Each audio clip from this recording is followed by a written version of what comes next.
Gisugdan og sayo sa Davao City National High School kaganyang buntag Hunyo 9 ang Brigada Eskwela alang sa tuig 2025-2026. Dungan sa unang adlaw sa Brigada Eskwela ang enrollment sa mga estudyante sa junior ug senior high school. Ang mga ginikanan magdala lang sila sa ilahang mga cleaning materials, no, maka-afford po sila mag-donate og mga pintura. And then, mo ka na ilang pagabuhaton. So, maglimpyo sila sa classroom and then sa surroundings. Gipasabot ni Evelyn Magno, ang principal sa Davao City National High School, nga dili rekisitos ang Brigada Eskwela sa pagpa-enroll sa mga ginikanan sa ilang mga estudyante. Busa Kooperasyon sa mga ginikanan ang gilauman ni Magno aron hapsay ang preparasyon sa eskwelahan sa subling pag-abli-balik sa klase sunod Lunes, Hunyo 16.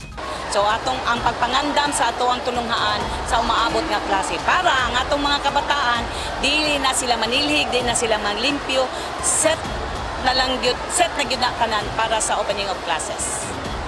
Bisan pa man nga dili obligado ang pagbrigada, naandan na sa mga ginikanan sa mga pupil ug estudyante nga mosalmot gyud sa Brigada Eskwela ay ipa-enroll ang ilang mga anak. Pila lang sila Flora May Dumandan nga taga Barangay 8-A ug Sernalin Tortuga nga taga Gem Village sa Maad, Davao City sa gatusan ka mga ginikanan nga midagsang sa unang adlaw sa Brigada Eskwela sa City High.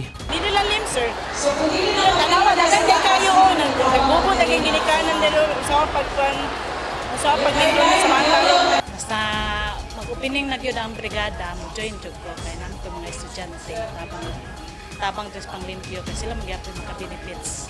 Hangtod sa adlawng Sabado ang Brigada Eskwela, 15,000 ka mga estudyante ang gilauman nga mobalik eskwela sa Davao City National High School. Sama sa milabayng tuig, magpatuman gihapon og shifting sa klase ang City High tungod sa kakulangon og classrooms tungod sa kadaghan sa ilang mga estudyante. Dunay pangbuntag ug dunay panghapon nga klase ang City High.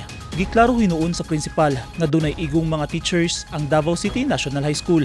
Ang ato ang gilauman karon ang kooperasyon of course sa mga ginikanan, sa mga estudyante, sa mga stakeholders o ang tanan natong mga kabatan-unan, mga estudyante from grade 7 up to senior high school makabasa o makakomprehend na gyud sila tanan. Ang Brigada Eskwela 2025 adunay tema nga sama-sama para sa bayang bumabasa. Eugene Hinutan, Newsline Philippines. Stay safe.